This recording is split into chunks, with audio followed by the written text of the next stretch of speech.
রাস্তা দিয়ে দৌড়াইতেছে আর বলতেছে আইনা আইনা, আইনা কই?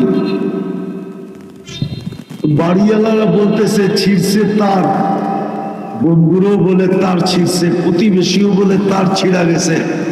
নাইলে রাস্তা দিয়ে দৌড়াইতে আসে বলতেছে আইনা কোথায়? তো সবাই থামায় জিজ্ঞাসা করছে তুই এটা কি বলিস, আইনা কোথায়? তার কি ছিড়ল? তো যুবক বলতেছে তার ছিঁড়ে নাই, একটু আগেই ঘুমাচ্ছিল, স্বপ্নে দেখলাম জান্নাতের এক বাগান, ফুলে ফলে ভরা, যার বর্ণনা দেওয়া আমি কেন সৃষ্টির পক্ষেও সম্ভব না। দেখলাম মধ্যখানে প্রবাহমান ঝর্ণা, চোখের পানি কেউ হার মানা এরকম স্বচ্ছ পানি, মেয়েরা পানি ভরতে ছিল যাদের রূপ সমগ্র সৃষ্টি মিলেও বর্ণনা করে শেষ করতে পারবে।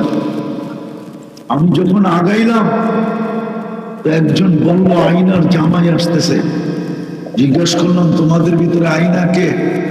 তো বলল আমি কোথায়, আমরা কোথায়, সে তো আরো আগে, আমরা তো তার সেবক, খাদেমা, খেদমত করি, খেদমত করি বলে গতি বাড়ায়া দিলাম, চলার গতি বাড়ায়া দিলাম। যা দেখলাম আরেক বাগান, প্রথম বাগানের চেয়ে কোটি গুণ বেশি ফলে ফুলে ভরা, ওটার ভিতরও ঝর্ণা, প্রথম মেয়েদের চেয়ে লক্ষ কোটি গুণ রূপসী মেয়েরা পানি ভরতেছে। জিজ্ঞাসা আমাকে দেখতে দেরি, চিৎকার দিয়া বলতে দেরি করে না, আইনার জামাই আসতেছে, স্বামী আসতেছে। বললাম তোমাদের ভিতরে আইনা কোথায়, কে? বললো আমরা কোথায়, সে তো আরো আগে, আমরা তো তার সেবক। বলে ভাবলাম এবার জোরে হাঁটলে চলবে না, দৌড় দিই। তো দৌড়াইতে দৌড়াইতে ঢুকলাম তৃতীয় বাগানে, দুই বাগানের চেয়ে লক্ষ কোটি গুণ বেশি ফলে ফুলে ভরা। দেখলাম হীরার মুক্তার এক ঘর, দরজায় একজন দাঁড়ায় আছে।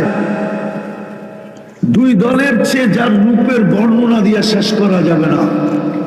আমাকে দেখতেছে তো মুস্কি মুস্কি হাসতেছে, ভাবলাম এটাই হবে। কিন্তু যখন জোরে দৌড় দিলাম ধরার জন্য, তো থামায়া বলল আমি না, আমি না, আসলটা ভিতরে, আমি না, আসলটা ভিতরে। তাকায় দেখলাম হীরার দোলনায় দোল খাইতেছে।